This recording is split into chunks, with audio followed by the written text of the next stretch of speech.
জগন্নাথ, বলভদ্র এবং সুভদ্রার রথের এই তথ্য জানলে চমকে উঠবেন। আষাঢ় শুক্লপক্ষে দ্বিতীয়া তিথিতে পালিত হয় রথযাত্রা। এবছর 7ই জুলাই রথ। এই তিথিতে জগন্নাথ, বলরাম ও সুভদ্রা রথে চেপে নগর ভ্রমণে বের হন। দ্বিতীয়া তিথির সময় জগন্নাথ, সুভদ্রা ও বলরামের রথ সম্পর্কে নানান খুঁটিনাটি জেনে নিন। জগন্নাথ অর্থাৎ বিশ্ব ব্রহ্মাণ্ডের ঈশ্বর। জগন্নাথ স্বরূপে আসলে বিষ্ণুর পুজো করা হয়। আষাঢ় শুক্লপক্ষে দ্বিতীয়া তিথিতে রথযাত্রা উৎসব পালিত হয়। এদিন জগন্নাথ, বলভদ্র ও সুভদ্রা রথে করে নগর ভ্রমণে বের হন। পুরীর রথযাত্রা বিশ্ববিখ্যাত, তবে পুরী ছাড়াও পশ্চিমবঙ্গ সহ ভারত ও বিশ্বের বিভিন্ন স্থানে রথযাত্রার আয়োজন করা হয়। স্কন্দপুরাণ, নারদ পুরাণ, পদ্মপুরাণ এবং ব্রহ্মপুরাণে রথযাত্রার উল্লেখ রয়েছে। এবছর কবে পালিত হবে রথযাত্রা, কেন এই উৎসব পালিত হবে সে সংক্রান্ত নানান তথ্য বিস্তারিতভাবে জানানো হবে। এক কাহিনী অনুযায়ী জ্যৈষ্ঠ মাসের পূর্ণিমা তিথিতে জগন্নাথকে স্নান করানো হয়। তারপর তিনি অসুস্থ হয়ে পড়েন।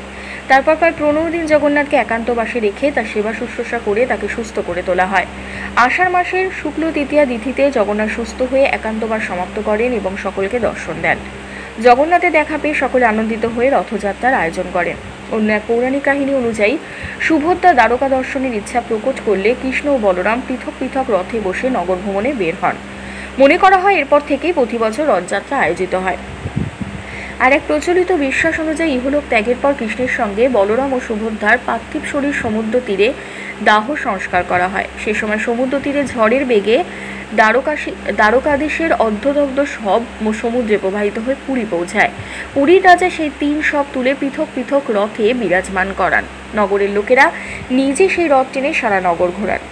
দারু কাঠ শবের সঙ্গে প্রবাহিত হয়ে এসেছিল, সেই কাঠ দিয়ে বাক্স তৈরি করে তাতে শব রেখে ভূমিতে সমর্পিত করে দেওয়া হয়। চারণ পুস্তক অনুযায়ী এরপর থেকেই প্রতি বছর রথযাত্রা পালিত হতে শুরু হয়। জগন্নাথ, বলভদ্র ও সুভদ্রার পৃথক রথ। শাস্ত্রমতে নিমকাঠ দিয়ে জগন্নাথ, বলভদ্র ও সুভদ্রার রথের নির্মাণ করা হয়।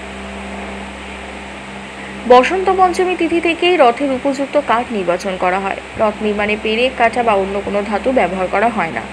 যে 3টি রথে জগন্নাথ, বলরাম এবং সুভদ্রা নগরযাত্রায় বের হন তাদের প্রতিটির পৃথক নাম ও বিশেষত্ব রয়েছে। জগন্নাথের রথের নাম নন্দী ঘোষ। 16 চাকার এই রথ 45 ফুট উঁচু এবং লাল ও হলুদ রঙের হয়। এই রথের পতাকার নাম ত্রৈলোক্যমোহন। এর রক্ষক গরুড়, সারথি দ্বারকা। যে রশি দিয়ে জগন্নাথের রথ টানা হয় তার নাম শঙ্খচূড়া। বলরাম বা বলভদ্রের রথ তালধ্বজ নামে পরিচিত।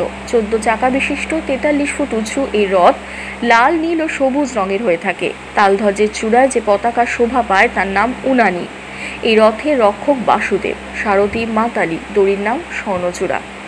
সুভদ্রা। শাস্ত্রমতে সুভদ্রার 12 চাকার 42 ফুট উঁচু রথের নাম দেবদলন। লাল ও কালো এই পথের পতাকার নাম নন্দিক। এই রথের রক্ষক জয় দুর্গা, সারথি অর্জুন এবং রশির নাম স্বর্ণচূড়া। ধন্যবাদ।